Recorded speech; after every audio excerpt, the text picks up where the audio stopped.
Hey everybody, I'm doing this video here to let you all know that I have finally gotten my concealed carry permit, which means I can finally carry this legally.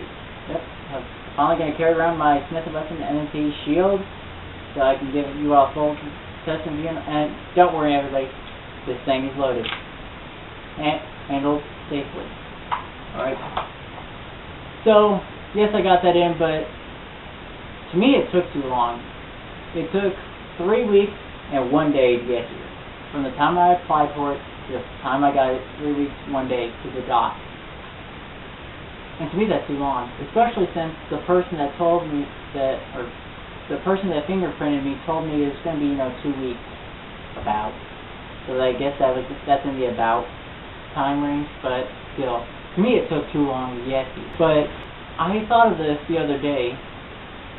At age 18, I could have, not that I did, but I could have stuffed as much poisonous material, rat poison, into my lungs as I wanted to. But I was restricted in what kind of long guns I could have bought. I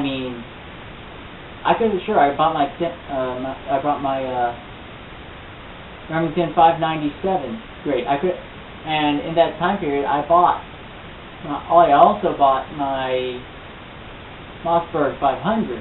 So that 18 through 20 year old age, I did buy 2 long guns, but I was restricted in what kind of long guns I could buy. I couldn't buy the short barrel rifles. I couldn't buy the pistol grip shotgun because it's under that any other clause of the NFA laws and all of that. So I was restricted in what I could buy of long guns. But then at age 21, sure, I could buy any handgun I wanted to, but I couldn't carry it with me.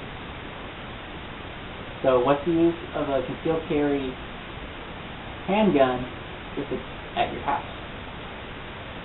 But at 21, at the age of 21, the day I turned 21, I could have walked into any bar in America and got hammered and could have potentially killed somebody driving drunk.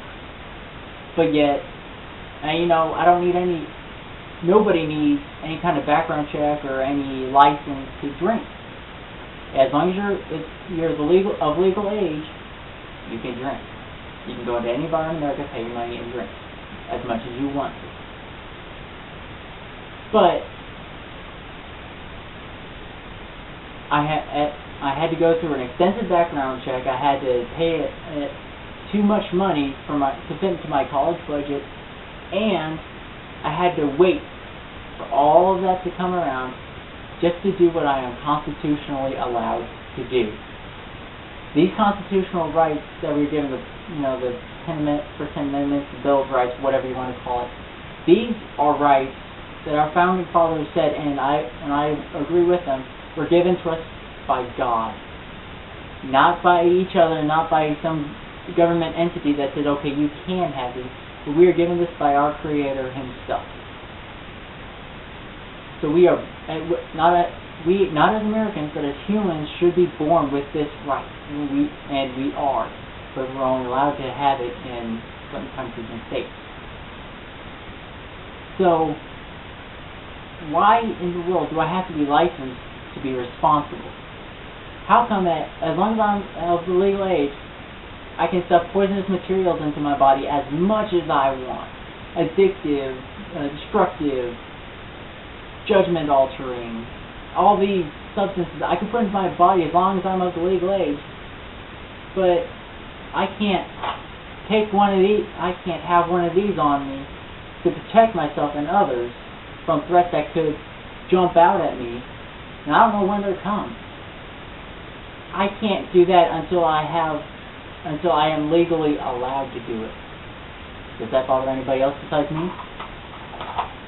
And I just want to leave you all with this thought. Why in America do we have to be licensed to be responsible?